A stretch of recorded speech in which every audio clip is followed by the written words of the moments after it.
పిఠాపురంలో సినీ తారలు, బుల్లితెర టీవీ నటులు ఇప్పటికే ఎన్డీఏ కూటమి కోసం ప్రచారం చేశారు. మరోవైపు వైఎస్ జగన్ ప్రభుత్వం వైపు లబ్ధి పొందిన వారు ప్రచారం చేస్తున్నారు. జనాల మనసుల్లో ఎవరు స్థానం సంపాదించుకుంటారో చూద్దాం. ఎన్నికలు దగ్గరకొచ్చేశాయి. అధికార వైఎస్ కాంగ్రెస్ పార్టీ ఒకవైపు, ప్రతిపక్ష తెలుగుదేశం పార్టీ, బీజేపీ, జనసేన మరోవైపు. ఈ సందర్భంగా ఎన్డీఏ కూటమి రకరకాల వారిని ప్రచారానికి దించుతోంది. బాలయ్య బాబు వంటి సినిమా స్టార్లు ఒకవైపు ప్రచారం చేస్తుండగా, ఏకంగా పవర్ స్టార్ పవన్ కళ్యాణ్ సైతం అటు పిఠాపురంలో పోటీ చేస్తూనే వేరే నియోజకవర్గాల్లో కూడా ప్రచారం చేస్తున్నారు.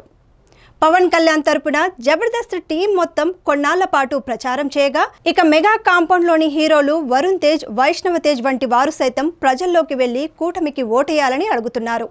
ఇక మెగాస్టార్ చిరంజీవి సైతం తమ్ముడు పవన్ కళ్యాణ్ని పిఠాపురంలో గెలిపించాలని కోరుతూ వీడియోని విడుదల చేశారు.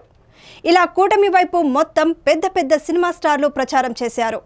అయితే ఇటువైపు సీఎం వైఎస్ జగన్ సారథ్యంలోని వైఎస్ఆర్ కాంగ్రెస్ పార్టీ మాత్రం ప్రజలే ప్రచార సారథులుగా ముందుకు సాగుతోంది.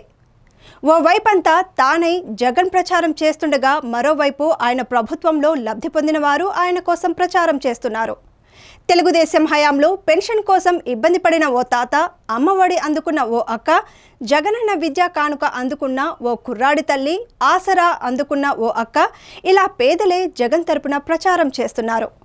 మీ అందరికీ మంచి జరగాలంటే మళ్ళీ జగన్ గెలవాలని ఇంటింటికి వెళ్ళి చెబుతున్నారు. ఆ గట్టున సినిమా క్యాంపెయినర్లుగా ఉండగా, ఈ గట్టున పెద్ద స్టార్లే క్యాంపెయినర్లుగా నిలబడి వైఎస్ఆర్ కాంగ్రెస్ ప్రభుత్వాన్ని మళ్ళీ తీసుకొచ్చేందుకు పనిచేస్తున్నారు.